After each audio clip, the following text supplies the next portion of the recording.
नमस्कार, बहुत स्वागत है आप सभी दर्शकों का। आप देख रहे हैं आज की खबर। आपके साथ मैं हूं अपर्णा शुक्ला। चलिए अपने इस खास बुलेटिन देवभूमि की शुरुआत करते हैं इस खबर के साथ। देहरादून के रायवाला में आयोजित श्रीमद् भगवत कथा ज्ञान यज्ञ एवं विशाल संत सम्मेलन में मुख्यमंत्री पुष्कर सिंह धामी शामिल हुए। इस दौरान मुख्यमंत्री ने श्रीमद् भगवत कथा का श्रवण किया और संत महात्माओं से मुलाकात कर उनका आशीर्वाद भी प्राप्त किया है। कार्यक्रम में बड़ी संख्या में श्रद्धालु भी मौजूद रहे।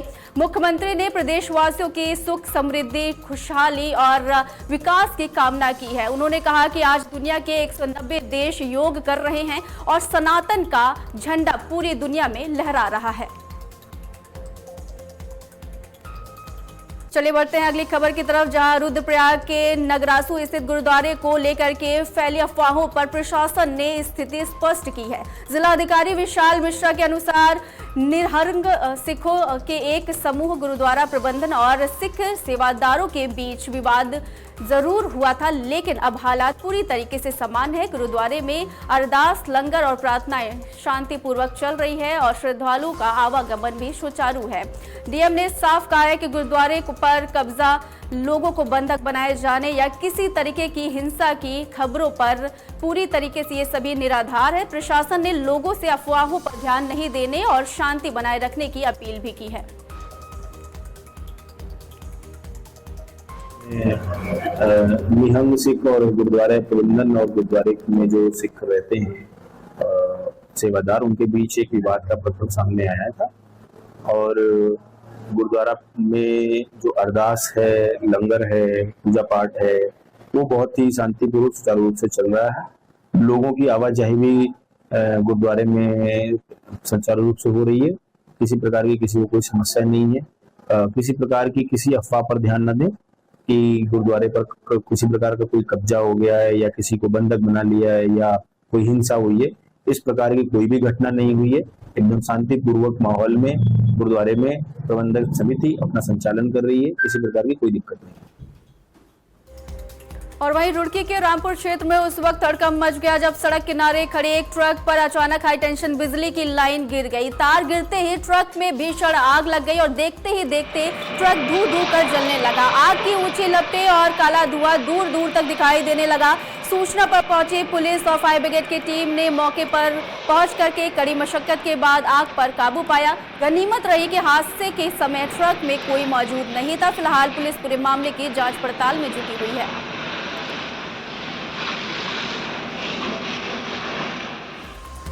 और वहीं देहरादून में देश की सबसे बड़ी मेडिकल प्रवेश परीक्षा नीट यूजी 2026 की री एग्जाम बीते दिन कड़ी सुरक्षा इंतजाम के बीच में संपन्न हुई है। परीक्षा को शांतिपूर्वक और निष्पक्ष बनाने के लिए प्रशासन पूरी तरीके से मुस्तैद नजर आए।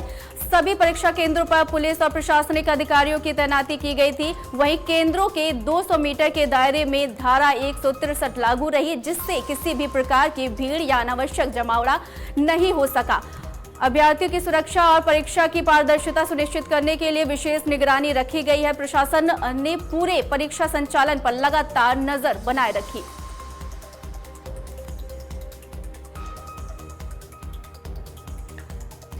चलिए खबरों में आगे बढ़ते हैं, जहां बागेश्वर में आयोजित जन सुनवाई कार्यक्रम में विभिन्न विभागों से जुड़ी कुल 25 शिकायतें दर्ज की गई है। इनमें विद्युत, सड़क, पेयजल, राजस्व और आपदा न्यूनीकरण से संबंधित समस्याएं प्रमुख रही हैं। मुख्य विकास अधिकारी आरसी तिवारी की अध्यक्षता में हुई इस जन सुनवाई में अधिकांश शिकायतें का मौके पर ही निस्तारण कर दिया गया, जबकि बाकी जो बचे हुए मामले थे उनमें संबंधित विभागों को अग्रिम कार्रवाई के लिए भेज दिया गया है। अधिकारियों को सभी शिकायतों का त्वरित, गुणवत्तापूर्ण और समयबद्ध समाधान सुनिश्चित करने के लिए निर्देश दिए गए हैं। कार्यक्रम में मुख्यमंत्री हेल्पलाइन पोर्टल पर दर्ज शिकायतों की भी समीक्षा की गई है।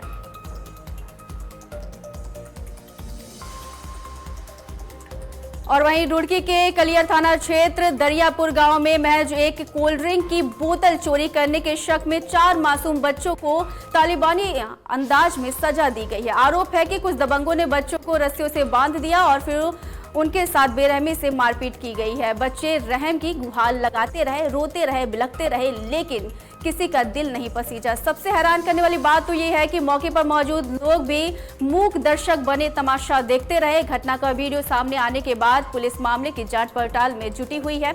इस घटना से इलाके में आक्रोश है और दोषियों के खिलाफ कार्रवाई की मांग उठ रही है।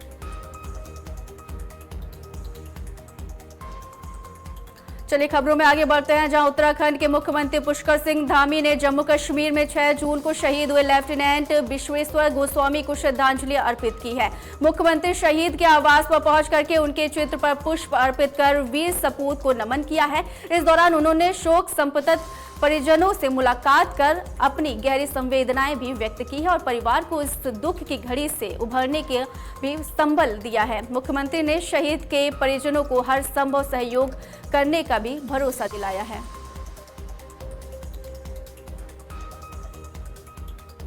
वहीं उत्तराखंड के रुड़की में 2027 विधानसभा चुनाव से पहले राजनीतिक हलचल देखने को मिली है। खानपुर विधायक रमेश कुमार की पत्नी सोनिया शर्मा ने जन निर्माण पार्टी की शुरुआत की है। रुड़की के एक होटल में आयोजित कार्यक्रम के दौरान उन्होंने कार्यकर्ताओं को संबोधित करते हुए कहा है कि पार्टी का मुख्य उद्देश्य प्रदेश से भ्रष्टाचार को खत्म करना है। इसके साथ ही युवाओं को रोजगार, पेपर लीक जैसे मुद्दों पर भी पार्टी संघर्ष करेगी। इस मौके पर उन्होंने कहा है कि 2027 चुनाव से पहले संगठन को मजबूत करने और रणनीति तय करने के लिए बैठकें की जाएगी। वहीं विधायक उमेश कुमार ने भी संकेत दिए हैं कि वे इस बार जन निर्माण पार्टी से ही चुनाव लड़ेंगे और अन्य उम्मीदवार को भी मैदान में उतारेंगे। जन निर्माण पार्टी की घोषणा की है और इसका उद्देश्य ये है कि राष्ट्रीय पार्टियां 25-26 साल यहाँ उत्तराखंड में होने के बाद भी यहाँ की समस्याओं को हल नहीं कर पा रहे और लोग संघर्ष कर रहे हैं, आंदोलन कर रहे हैं, चाहे वो पेपर लीक का मामला हो, चाहे रोजगार का मामला हो, चाहे भ्रष्टाचार का मामला हो, चाहे न्याय व्यवस्था का मामला हो। सब लोग बहुत त्रस्त है, परेशान है। इसीलिए जनता के आह्वान पर, हमारे लोगों के कहने पर हमने ये पार्टी का निर्माण। 2027 में क्या तैयारी रहेगी इस पार्टी की? हमारी पार्टी फुल तैयारी से क्षेत्र में उतरेगी। विधानसभा चुनाव में अपने प्रत्याशियों को लड़ाएगी 2027। उत्तराखंड में प्रत्याशी खड़े करेंगे? वो डिपेंड करता है प्रत्याशी और से जन निर्माण पार्टी अपने नाम को सार्थक करे। जन निर्माण पार्टी के लोग जो हैं वो आम आदमी की आवाज को उठाएं, किसानों की आवाज को उठाएं, दबे कुचलों पीड़ितों की आवाज को उठाएं और जो है हमेशा जन निर्माण पार्टी उस व्यक्ति के लिए खड़ी रहे जिस व्यक्ति को जरूरत है। तहसील से लेकर जिला पंचायत ब्लॉक तक फैले हुए भ्रष्टाचार को मिटाना इस पार्टी का मुख्य ध्येय होना चाहिए।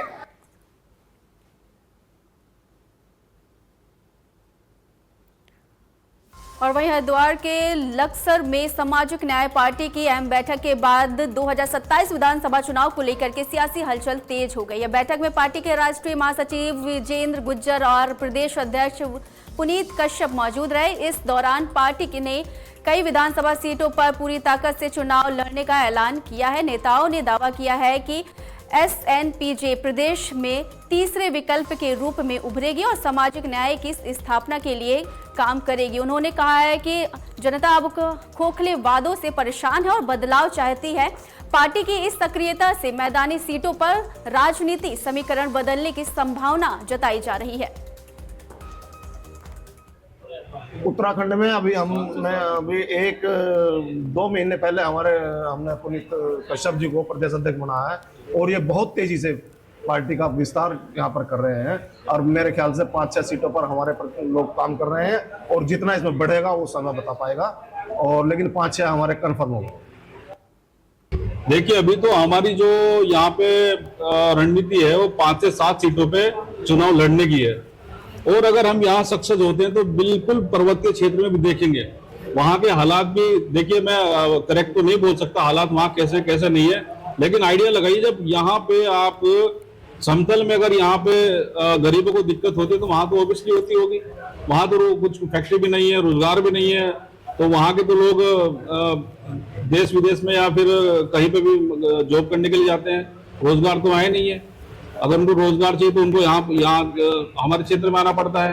तो वहाँ भी कहीं ना कहीं समस्या है। वो अभी 5 से 7 सीटों पे हमने जो रणनीति बनाई है चुनाव लड़ने के बाद, तब उसके बाद सोचेंगे। हरिद्वार के प्रसिद्ध मनसा देवी मंदिर में श्रद्धालुओं के लिए अब नई व्यवस्था लागू की गई है। मंदिर ट्रस्ट के अध्यक्ष रविंद्र पुरी ने एक आदेश जारी करते हुए सभी पुजारियों को स्पष्ट निर्देश दिया है कि अब वे किसी भी श्रद्धालु के सिर पर हाथ रख करके आशीर्वाद नहीं देंगे।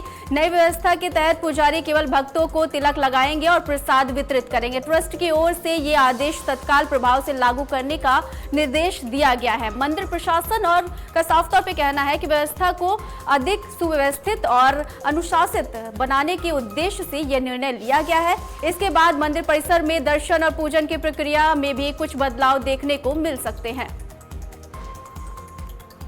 यही मैं कहना चाहूंगा कि जो हमारा आशीर्वाद का जो परंपरा थी उस पर हमने बैन लगाया है कि कोई भी पुजारी किसी भी महिला या पुरुष मेल फीमेल को जो है उसके सर पे हाथ नहीं रखेगा, उसको नहीं छुएगा। हाँ, उसको टीका लगाए, प्रसाद उसको दे, इतना बहुत है। क्योंकि जो आशीर्वाद देने वाला पुजारी नहीं, माँ भगवती है, साक्षात माँ भगवती बैठी हुई है, विराजमान है। माता जी का आशीर्वाद भक्तों को मिले। और बाकी ज्यादा ना कहते हुए सभी भक्तों का बहुत बहुत आशीर्वाद, साधुवाद। और वहीं रुद्रप्रयाग जिले में मानसून से पहले जिला प्रशासन पूरी तरीके से अलर्ट मोड पर है। केदारनाथ और बद्रीनाथ राष्ट्रीय राजमार्ग के साथ साथ केदारनाथ पैदल मार्ग पर भूस्खलन और भूधंसाव संभावित क्षेत्रों में व्यापक तैयारियां की गई है। संवेदनशील स्थानों पर अर्थ मूवर और जेसीबी जैसी भारी मशीनें तैनात की गई हैं ताकि किसी भी आपदा की स्थिति में तत्काल मार्ग खोला जा सके। वहीं पुलिस और पीआरडी के जवानों को भी 24 घंटों के लिए तैनात किया गया है। जिलाधिकारी विशाल मिश्रा ने बताया है कि यात्रियों को सुरक्षा के लिए चेतावनी भी बोर्ड लगाया गया है अलग से, ताकि यात्री भी सचेत रहें और सभी संबंधित विभागों को भी आपात स्थिति से निपटने के लिए तैयार रहने के निर्देश दिए गए हैं। स्थल जो है जो लैंडस्लाइड जोन और सिंकिंग जोन के रूप में आइडेंटिफाइड है, वहाँ पर हमारे जो संबंधित विभाग है जैसे कि पीडब्ल्यूडी, उसके जो टीम्स हैं, जेसीबी इत्यादि वो तैनात रहती हैं। और आवश्यकता पड़ने पर यदि कोई लैंडस्लाइड होता है, सड़क बंद होती है, तो तत्काल उसको खाली कराने का प्रयास किया जाता है और जल्द से जल्द खोला भी जाता है। और जो हमारी बाकी टीमें हैं, चाहे पुलिस हो, चाहे आरटीओ और चाहे प्रशासन हो, सभी लोगों को अवेयर करते हैं, साइनेजेस लगाए जाते हैं ऐसी परिस्थिति में, ताकि लोगों को पहले से पता रहे कि कहाँ पर सिंकिंग जोन है, कहाँ स्लाइडिंग जोन है और किस प्रकार से उनको संभल करके यात्रा करनी है। और वहीं उत्तराखंड के रुद्रप्रयाग जिले में कानून व्यवस्था को मजबूत करने और चारधाम यात्रा को सुनिश्चित बनाने के लिए पुलिस ने विशेष अभियान शुरू कर दिया है। इसके तहत मुख्य बाजारों, संवेदनशील क्षेत्रों और भीड़भाड़ वाले स्थानों पर भी दिन रात सघन पैदल गश्त की जा रही है। रुद्रप्रयाग की एसपी निहारिका तोमर ने बताया है कि चारधाम यात्रा के दौरान सभी धामों में सुरक्षा के लिए कई स्तरों पर अभियान चलाए जा रहे हैं। बैरियर और चेक पॉइंट्स पर वाहनों की जांच के साथ साथ ट्रैफिक नियमों के उल्लंघन, शराब, नशीले पदार्थों और अवैध हथियारों की भी निगरानी की जा रही है। इसके अलावा होटलों, ढाबों और ठहरने के स्थानों पर भी यात्रियों की पहचान और रिकॉर्ड की जांच करके सुरक्षा व्यवस्था को और भी मजबूत किया जा रहा है। हमारी चारधाम की यात्रा चल रही है, इसमें सभी धामों में पुलिस लगातार सुरक्षा की दृष्टि से विभिन्न अभियान चला रही है। रुद्रप्रयाग पुलिस भी श्री केदारनाथ धाम की यात्रा के तहत समय समय पर चेकिंग करती है। चेकिंग के साथ साथ हमारी जो पैदल गश्त रहती है वो भी यहाँ पर प्रभावी रूप से की जाती है। रात्रि के समय, शाम के समय जो हमारे भीड़भाड़ वाले इलाके हैं वहां पर अब पुलिस द्वारा पैदल गश्त की जाती है। इसी के साथ साथ जो हमारे अनेक बैरियर हैं या फिर चेक पोस्ट हैं वहां पर वाहनों की चेकिंग की जाती है। वाहनों की चेकिंग में हम लोग यातायात नियमों के उल्लंघन को देखते हैं। उसी के साथ साथ किसी भी प्रकार का अवैध पदार्थ, अवैध शराब, मादक पदार्थ या फिर कोई भी अवैध हथियार। और वहीं केदारनाथ धाम और यात्रा को स्वच्छ और पर्यावरण अनुकूल बनाने के लिए रुद्रप्रयाग जिला प्रशासन ने विशेष सफाई अभियान शुरू किया है। अभियान में अब तक 1500 से अधिक तीर्थयात्रियों ने स्वेच्छा से भाग लिया है और करीब 2.5 टन कचरा एकत्र कर उसका निस्तारण किया गया है। जिलाधिकारी विशाल मिश्रा ने बताया है कि जिला प्रशासन और नगर पंचायत संयुक्त रूप से ठोस कचरा प्रबंधन और व्यवस्था को मजबूत कर रहे हैं। स्थानीय पंचायतों की निगरानी में अभियान संचालित किया जा रहा है। उन्होंने साफ तौर पे कहा है कि आने वाले 10 दिनों में केदारनाथ धाम में और भी व्यापक स्तर पर स्वच्छता अभियान चलाया जाएगा। का स्पष्ट निर्देश है कि श्री केदारनाथ धाम ट्रैक रूट और पूरे जनपद की सफाई व्यवस्था बेहतर होनी चाहिए। इसी के क्रम में एक हीलिंग हिमालयाज एनजीओ है, उनके द्वारा यह इनिशिएटिव प्रारंभ किया गया और इसमें जिला प्रशासन, नगर पंचायत केदारनाथ सभी लोग इसमें जुड़ करके इस मुहिम को सफल बना रहे हैं।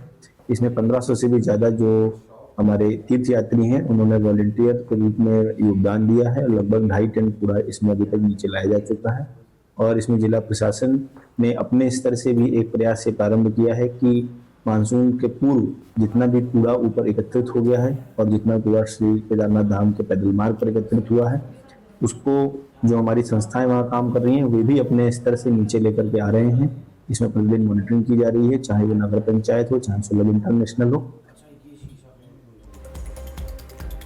और वहीं हरिद्वार में कुंभ मेला 2027 की तैयारियां तेजी से आगे बढ़ रही हैं। इसी क्रम में खड़खड़ी क्षेत्र में सूखी नदी पर एक अत्याधुनिक double lane cable net arch पुल का निर्माण किया जा रहा है। करीब 13 करोड़ 21 लाख रुपए की लागत से बनने वाला ये पुल 44.80 मीटर लंबा होगा और वर्ष भर श्रद्धालुओं व स्थानीय लोगों को बेहतर यातायात सुविधा उपलब्ध कराएगा। निर्माण कार्यों का निरीक्षण करते हुए अपर मेलाधिकारी दयानंद सरस्वती ने अधिकारियों को गुणवत्ता और समयबद्धता से कार्य पूरा करने का निर्देश दिया है। पुल में पैदल यात्रियों के लिए फुटपाथ और बेहतर अप्रोच रोड और मजबूती कनेक्टिविटी की व्यवस्था की गई है। प्रशासन का कहना है कि कुंभ 2027 से जुड़े सभी विकास कार्य समय पर पूरे किए जाएंगे। आज कुंभ की टेक्निकल टीम के साथ मेरे द्वारा सूखी नदी पे जो ब्रिज बन रहा है उसका इंस्पेक्शन किया गया, तो कार्य गतिमान है। तकरीबन 10% वर्क इसमें हो गया है और टारगेट ये है कि इसको 30 नवंबर तक हम लोग पूरा करें। ब्रिज बनने के बाद यहाँ पर जो क्योंकि मानसून के टाइम पे यहाँ पर पानी आता है जिससे कि काफी स्थिति थोड़ा भय उत्पन्न हो जाती है, तो उसी के लिए ब्रिज प्रपोज किया गया है इस समय। तो अभी ये निर्देश दिए गए हैं कि दिन रात यहाँ पर कार्य किया जाए जिससे कि इसको समयान्तर्गत खत्म किया जा सके। क्वालिटी चेक करने के लिए भी सैंपलिंग, थर्ड पार्टी सैंपलिंग इसमें की जा रही है और हमारा प्रयास ये है कि अच्छा कार्य हो यहाँ पर, कुंभ में जो भी कार्य हो अच्छे क्वालिटी के हों, तो इसीलिए हम लोग दिन रात इसमें इंस्पेक्शन कर रहे हैं। और वहीं रुड़की में इंसानियत और बहादुरी की एक मिसाल देखने को मिली है। सोलानी पार्क के पास गंग नहर में कूदे एक युवक की जान बचाने के लिए भुट्टा बेचने वाले मोनू ने अपनी जान की परवाह किए बगैर तेज बहाव वाली नहर में छलांग लगा दिया। पारिवारिक विवाद से परेशान युवक सुमित नहर में डूब रहा था, तभी मोनू उसके लिए एक फरिश्ता बन करके सामने आया और उसे सुरक्षित बाहर निकाल लिया। इस पूरे घटनाक्रम का वीडियो अब सोशल मीडिया पर तेजी से वायरल हो रहा है, जिसमें मोनू की बहादुरी साफ तौर पे दिखाई दे रही है। अब हर कोई इस साहसी युवक की जम करके तारीफ कर रहा है। देखिए हमारी ये खास रिपोर्ट। बहता हुआ एक आदमी आ रहा था, लोगों ने बताया कि हमें कि कोई डूब रहा है, मतलब अच्छा। कोई मरद शरीर जा रहा है। तो मेरे भाई ने वहाँ से मंदिर के दौरे से छलांग मारी और इसे लास्ट में जाके वहाँ निकाल रहा है। क्या काम करता है आपका भाई? भुट्टे का काम करते हैं ये। अच्छा, अभी कहाँ लेके गए? ये सरकारी अस्पताल में लेके गए हैं। अच्छा, तो बचा लिया उसको? जिंदा बचा? जी जिंदा निकाला है। थोड़े भी सांस वो हो रहे थे तो उसे भी सरकारी अस्पताल में ही लेके गए हैं। मैं भुट्टे बेच रहा था तो लोग रुक के मचा लासारी मैं भी भागा। मैंने देखूं कौन सी लाशें ऐसी है। जहाँ मैंने देखा व्हाइट कमीज में लड़का आ रहा था, उसकी मुंडी बिल्कुल नीचे बैठी हुई थी। मुझे नजर आया ताजा, देख लू कूदते देखा था अभी तो गिरेगा बेचारा, पैर भी गिर। जहाँ मैं कूदा से मंदिर के पास ज्यादा मैं कूदा हूँ, पुरानी पार्क में मंदिर है गंगा मंदिर, वहां से मैं कूदा हूँ। जहाँ उसे उठाया मैंने, मुंडी थी पकड़ी, तभी अंदर सांस आ गई। अरे जिंदा था। अब ठीक है वो? बिल्कुल ओके, सही है। फिलहाल हमारे इस खास बुलेटिन में सिर्फ इतना ही। देश दुनिया की बड़ी खबरों को जानने के लिए देखते रहिए आज की खबर। नमस्कार।